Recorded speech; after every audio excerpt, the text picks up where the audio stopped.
আসসালামু আলাইকুম ভিউয়ার্স, আশা করি আপনারা ভালো আছেন। আরবি ভাষা শিক্ষা ক্লাসে আজকের ভিডিওতে আমরা শিখাবো আপনাদের আরবিতে এমন কিছু শব্দ যেগুলো আপনার সব জায়গাতেই ব্যবহার করা হয় আর এই শব্দগুলো আপনার খুব সহজেই মনে রাখা যায়। তো চলুন আমাদের ভিডিওটা শুরু করা যাক। তো প্রথমেই রয়েছে মকসুদ। মকসুদ মানে হচ্ছে খুশি। মনে করেন যে কেউ আপনাকে 100 টাকা দিল, তো আপনাকে বললো যে এখন তুমি খুশি কিনা। তো বলবে যে আলহিন ইনতা মকসুদ, এখন কি তুমি খুশি? এরপর হচ্ছে জেদিদ, মানে হচ্ছে আপনার নতুন। মনে করেন কেউ আপনাকে বলল যে ইনতা জেদিদ, তুমি কি নতুন, মানে তুমি কি সৌদি আরবে নতুন এসেছো বা তুমি কি আরব দেশে নতুন এসেছো। তো এরপর হচ্ছে আপনার গেদিম। গেদিম মানে হচ্ছে পুরাতন। মনে করেন যে ইনতা গেদিম, তুমি কি পুরাতন, মানে তুমি কি আরব দেশে পুরাতন। বা কোনো আপনার যদি দোকানে বা কোনো জায়গায় কাজ করেন তো বলবে যে হাদা সাবান গেদিম, এই জিনিসটা কি পুরাতন, মানে এই মালটা কি পুরাতন। তো এরপরে আমাদের রয়েছে আউয়াল। আউয়াল মানে হচ্ছে আপনার আগে। তো আউয়াল আউয়াল মানে হচ্ছে আগে। মনে করেন যে আপনি দোকানে কাজ করতেছেন, তো বলতেছে যে এই প্রোডাক্টটা আমাকে আগে দাও, তো জিব হাদা আউয়াল, তো এটা আগে দাও। এরপর হচ্ছে বাদেন। বাদেন মানে পরে। মনে করেন যে আপনাকে বলতেছে জিব হাদা বাদেন, মানে এটা পরে দাও। গিদ্দাম। গিদ্দাম মানে সামনে। মনে করেন যে কেউ আপনাকে কোনো একটা জায়গা জিজ্ঞেস করতেছে যে এই জায়গাটা কোথায় বা এই পণ্যটা আপনার কোন জায়গায়, তো আপনি বলতে পারেন সইয়া গিদ্দাম, অল্প একটু সামনে। সইয়া মানে অল্প।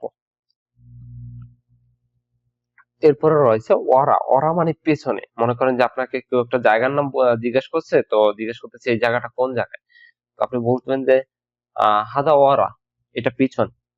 এরপর হচ্ছে ইয়ামিন। ইয়ামিন মানে হচ্ছে আপনার ডানে, আর ইয়াসার মানে হচ্ছে আপনার বামে। তো সোয়া ওরা ইয়ামিন, একটু পিছনে গিয়ে ডানে। এরপর হচ্ছে পোক। পোক মানে হচ্ছে উপরে। মনে করেন যে আপনি কোম্পানিতে কাজ করতেছেন, তো বলতেছে এটা উপর থেকে নামিয়ে দাও, তো জিভ হাদা পোক, এটা উপর থেকে দাও। এরপর তাহাত। তাহাত মানে হচ্ছে আপনার নিচে। মনে করেন যে কোনো কিছু আপনার মাটিতে রাখা আছে, তো বলতেছে যে ওইটা নিয়ে আসো, তো আনা, বা বলতেছে যে এটা মাটিতে রাখো, তো রাক্কি ভাজা তাহাত, বা রাক্কি ভাজা পোক। পোক উপরে রাখো, রাক্কি ভাজা তাহাত, এটা নিচে রাখো। রাকিব মানে হচ্ছে আপনার রাখো। এরপর হচ্ছে আপনার গাবি গারিব। গারিব গারিব মানে হচ্ছে আপনার পাশে। মনে করেন যে রাকিব হাদা গারিব, এটা পাশে রাখো, বা কাছেও আপনার বলে, গারিব বলতে কাছেও বলে। আর বেদ মানে হচ্ছে দূরে। মনে করেন যে কোনো কিছু আপনাকে দূরে রাখতে বলতেছে, তো রাখি ভাদা বেদ শুয়া, এটা একটু দূর। তো এরপরে রয়েছে আপনার মাফি। মাফি মানে হচ্ছে আপনার নাই। মানে করেন যে আপনার কোনো একটা কিছু জিজ্ঞেস করতেছে যে এটা তোমার দোকানে আছে কিনা, তো হাদা মাফি, এটা নাই। আর পি মানে হচ্ছে আছে, পি হাদা। এরপর হচ্ছে বাগি। বাগি মানে বা আমার কত টাকা বাকি আছে, তো আনা কাম বাকি, আমার কত বাকি।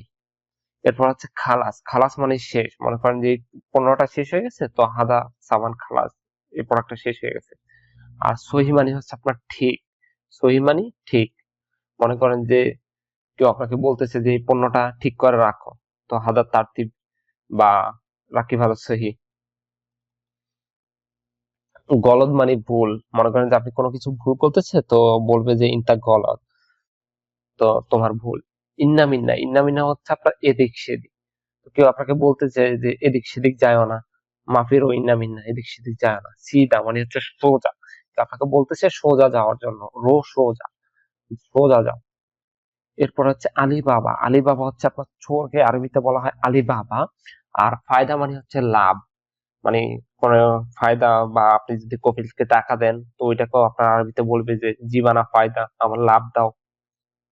এরপর আছে খেসারা। খেসারা মানে হচ্ছে ক্ষতি বা লস। খেসারা খেসারা মানে হচ্ছে আপনার ক্ষতি বা লস। মনে করেন যে কেউ আপনাকে বলতেছে যে এটা তো আমার অনেক লস হয়ে যায়, বা এটা তো আমি অনেক লস করে ফেলেছি, তো আনা খেসারা, আমার লস। তো আজকের ভিডিওটা এই পর্যন্তই। আপনাদের যদি আমাদের ভিডিওগুলো ভালো লেগে থাকে, তো আমাদের চ্যানেলটাকে সাবস্ক্রাইব করে পাশে রাখা যে বেল আইকনটা আছে এটাকে ক্লিক করে দিবেন, যাতে পরবর্তীতে কোনো ভিডিও আপলোড করলে সাথে সাথে আপনারা নোটিফিকেশন গুলো পেয়ে যান। তো দেখা হবে পরের কোনো ভিডিওতে। সে পর্যন্ত ভালো থাকবেন। ধন্যবাদ।